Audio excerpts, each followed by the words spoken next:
Hello, welcome to Telugu tastes. ఇప్పుడు వినాయక చవితికి మన వరలక్ష్మీదేవి వ్రతానికి దీనికైతే మనం ఎలంకాయలు అయితే తెచ్చుకుంటాం కదా. ఈ ఎలంకాయలు అయితే మనం ఇందులో కొంచెం షుగర్ వేసుకొని అయితే తినచ్చు, లేదా ఎలంకాయ పచ్చిగా ఉంటే దీన్ని మనం పచ్చడి చేసుకోవచ్చు అనమాట.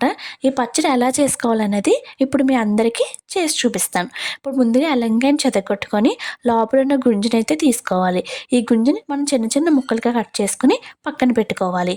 ఇప్పుడు ఒక కడాయి పెట్టుకొని కడాయిలో కొంచెం ఆయిల్ అయితే వేసుకోవాలి. ఆయిల్ వేడెక్కిన తర్వాత మన కారానికి సరిపడినంత ఎండుమిర్చి మాత్రమే వేసుకోవాలి. ఇలా ఎండుమిర్చి వేసుకుని ఇది వేగుతున్న టైంలోనే ధనియాలు, జీలకర్ర, కొంచెం ఆవాలు, శనగపప్పు వేసుకొని పోపులు వేసుకొని కాసేపు వేగనివ్వాలి. ఇది వేగుతున్నప్పుడే ఇందులో కరివేపాకు ఇంకా వెల్లుల్లిపాయలు కూడా వేసుకొని కాసేపు వేగనివ్వాలి. ఇది వేగుతుంది అన్న టైంలో మనం ముందుగా కట్ చేసి పెట్టుకున్న ఎలంకాయ ముక్కలు ఉన్నాయి కదా, అవి కొంచెం కొత్తిమీర వేసుకొని బాగా వేగనివ్వాలి. ఈ మిశ్రమం అంతా చల్లారిన తర్వాత ఇందులోనే కొంచెం చింతపండు వేయాలి. ఇది కొంచెం ఎలంకాయ చేదుగా ఉంటుంది కదా, ఈ చేదుని అరికట్టడానికి మనం లైట్గా కొంచెం బెల్లం ముక్క కూడా వేసుకుని మిక్సీ పట్టేసుకుంటే మన